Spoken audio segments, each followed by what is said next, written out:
Hello दोस्तों, नमस्कार। आज मैं आपसे रोंडा बर्न की बुक द पावर की समरी आपसे शेयर करूंगा, जिसमें आप सीखेंगे कि जीवन में कुछ भी हासिल करना नामुमकिन नहीं है, बल्कि आप वह सब कुछ हासिल कर सकते हैं जिसे आप पाने की इच्छा रखते हैं। तो आइए सबसे पहले जानते हैं कि पावर क्या होता है। हमारे जीवन में दो तरह की पावर होती है, एक सकारात्मक ऊर्जा और दूसरी नकारात्मक ऊर्जा। यदि कोई व्यक्ति सकारात्मक ऊर्जा के साथ जुड़ता है तो वह अपने जीवन में खुशहाल रहता है, वह अपने हर कार्य में सफल भी होता है। वहीं नकारात्मक ऊर्जा के साथ जीवन को जीने वाला व्यक्ति खुशहाल नहीं रहता, क्योंकि नकारात्मक ऊर्जा के साथ व्यक्ति अपने जीवन में कभी भी खुशियों को हासिल नहीं कर सकता और न ही किसी काम में सफल हो सकता है।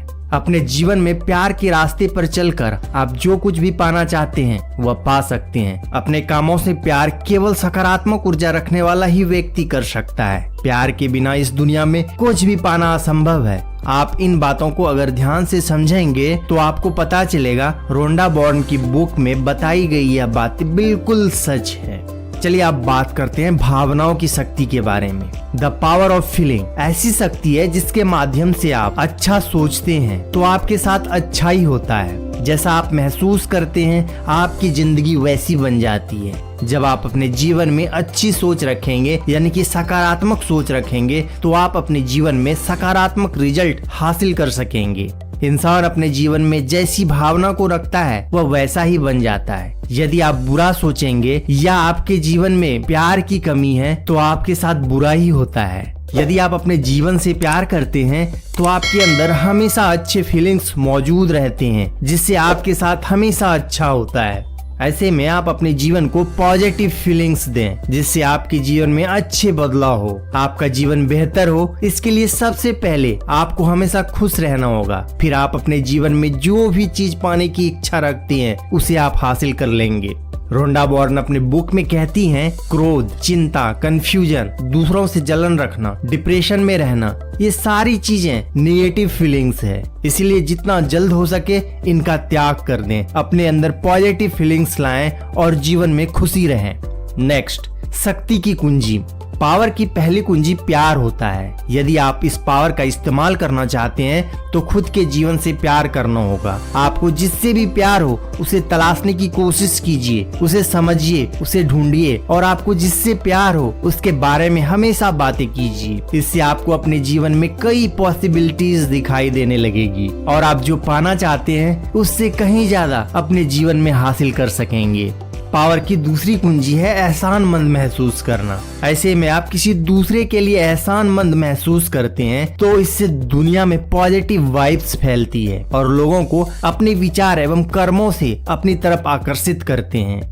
पावर की तीसरी कुंजी के अनुसार आपको भरोसा करना है कि जीवन में सब कुछ पाना पॉसिबल है और ऐसी ही सकारात्मक सोच अपने जीवन में हमेशा बना के रखनी है। और किसी भी काम की शुरुआत करने से पहले नेगेटिव सोच नहीं रखनी है, जैसे कि मैं हार जाऊंगा या मुझसे नहीं हो पाएगा, क्योंकि ऐसी सोच आपको जीवन में आगे बढ़ने से रोकती है और आप अपने किसी भी काम में सफल नहीं हो पाते हैं। आपके जीवन में आनंद भरपूर होना चाहिए और जीवन के किसी भी मोड़ पर बच्चों की तरह खेलना है, क्योंकि जब आप बच्चों की तरह खेलते हैं तो वाकई में अच्छा महसूस करते हैं और आपके जीवन में अच्छी परिस्थितियां आ जाती है। नेक्स्ट, शक्ति और धन।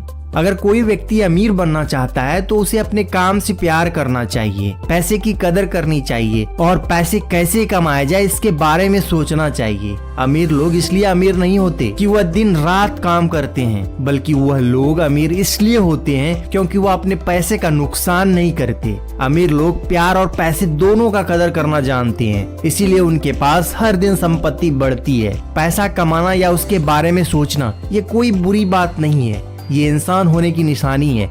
इसलिए जीवन में ज्यादा पैसे कमाने के लिए प्यार का इस्तेमाल कीजिए, क्योंकि आप जितना ज्यादा प्रेम बांटते हैं आपके तरफ उतना ही हर प्रिय व्यक्ति या वस्तु आकर्षित होती है। लेखिका रोंडा बर्न अपनी किताब में कहती हैं कि आप कोई भी बिजनेस करें तो इसमें पावर की कुंजी का इस्तेमाल करें, अच्छी फीलिंग्स को काम में लाएं, अपनी सोच को सकारात्मक रखें, क्योंकि आप प्रकृति को जो भी देते हैं वही आपके तरफ लौट के आता है। जैसे आप मान लीजिए कि किसी व्यक्ति से सकारात्मक सकारात्मक बातें कर रहे हैं तो वह व्यक्ति आगे भी सकारात्मकता फैलाएगा और इस तरह से यह श्रृंखला जितना आगे बढ़ता है आपका प्रेम उतना दूर तक फैलता है और लौटकर वह आपकी तरफ आता है। नेक्स्ट, शक्ति और स्वास्थ्य। स्वस्थ होने का मतलब ये कतई नहीं है कि आप बीमार नहीं हैं। अगर आप ठीक ठाक या औसत महसूस कर रहे हैं तो यह अच्छा स्वास्थ्य नहीं है। अच्छा स्वास्थ्य होने का मतलब यह है कि बच्चों की तरह महसूस करना, उनकी तरह दौड़ना, पूरे दिन ऊर्जा से भरे रहना, ठीक बच्चे की तरह जैसे वह बिना रुके पूरा दिन एनर्जी के साथ दौड़ते हैं, खेलते हैं। बच्चे सिर्फ ऐसा इसलिए कर पाते हैं क्योंकि उनके दिमाग में कोई कंफ्यूजन नहीं है, कोई दुविधा नहीं है। वे हमेशा चिंता और तनाव मुक्त रहते हैं और हर रात अच्छी नींद लेते हैं, फिर अगले सुबह नई ऊर्जा के साथ उठते हैं। अब आप समझ ही गए होंगे कि स्वस्थ होने का मतलब क्या है और आपको इसे अच्छी तरह समझना है तो छोटे बच्चे को देखिए, आप समझ जाएंगे स्वस्थ होने का मतलब क्या होता है। इसके अलावा रोंडा बॉर्न के अनुसार अगर आप इसमें विश्वास रखते हैं कि उम्र कम होने के साथ साथ आपकी शक्तियां क्षीण हो जाएगी और कई तरह के रोग आपके ऊपर हावी होंगे तो आकर्षण का नियम आपके इस धारणा को सही साबित कर देगा। यह नियम आपके सामने ऐसी परिस्थितियां ला देगा कि आपके द्वारा सोची गई धारणा के अनुरूप शारीरिक स्थिति बन जाएगी। जैसे कि आप जिस चीज से डरेंगे वही चीज होगा और आप जिस स्थिति से डरते हैं वह स्थिति आपके ऊपर हावी हो जाएगा। रोंडा बॉर्न अपनी बुक द पावर में कहती हैं कि शरीर में हुई किसी भी बीमारी को ठीक करने का पावर हमारे शरीर की कोशिकाओं में रहती है जो अपना काम खुद ब खुद करती है। बस हमें सकारात्मक सोचने की जरूरत है क्योंकि हम जिस प्रकार से सोचते हैं हमारा शरीर भी उसी प्रकार से कार्य करता है। जैसे मान लीजिए आप सोचते हैं कि हमारे शरीर में कोई बीमारी है तो कोशिकाएं उस विचार को तुरंत ग्रहण कर लेती है और तुरंत उस बीमारी के लक्षण को उत्पन्न करने में व्यस्त हो जाती है। आप अपने कोशिकाओं को जैसा निर्देश देते हैं ठीक उसी प्रकार से वह काम करती है। यह आकर्षण का नियम है जो आपके भीतर काम कर रहा है। नेक्स्ट, शक्ति और आप। हर वस्तु, हर चीज, हर शब्द की अपनी एक फ्रीक्वेंसी होती है और मनुष्य की फ्रीक्वेंसी उसके किस्मत का फैसला करती है। यदि आप अच्छा सोचते हैं, अच्छा महसूस करते हैं तो इसका मतलब यह है कि आपके पास सकारात्मक फ्रीक्वेंसी है जो आपके तरफ सारी पॉजिटिव चीजों को खींचती है। अब हम इसे उदाहरण के तौर पर समझते हैं। मान लीजिए आप हमेशा अच्छा सोचते हैं तो आपके चारों तरफ से अच्छी खबरें सुनने को मिलेगी, अच्छी बातें सुनने को मिलेगी और आप बुरा सोचेंगे तो आप हमेशा बुरी बातों का सामना करेंगे, तनाव महसूस करेंगे। इसलिए अपने दिन की शुरुआत सकारात्मकता के साथ करना बहुत जरूरी है। इससे आपका बिगड़ा हुआ काम भी बन जाता है। इसलिए आप सकारात्मक फ्रीक्वेंसी फैलाइए और अपने जीवन में जैसा बनना चाहते हैं वैसा बन जाइए। यह सब आपके ऊपर निर्भर है। तो दोस्तों आज के इस वीडियो में बस इतना ही। आपको ये वीडियो कैसी लगी हमें कमेंट करके जरूर बताएं। वीडियो को लाइक करें, शेयर करें और चैनल को सब्सक्राइब करना ना भूलें। तो मिलते हैं नेक्स्ट वीडियो में। Thanks for watching.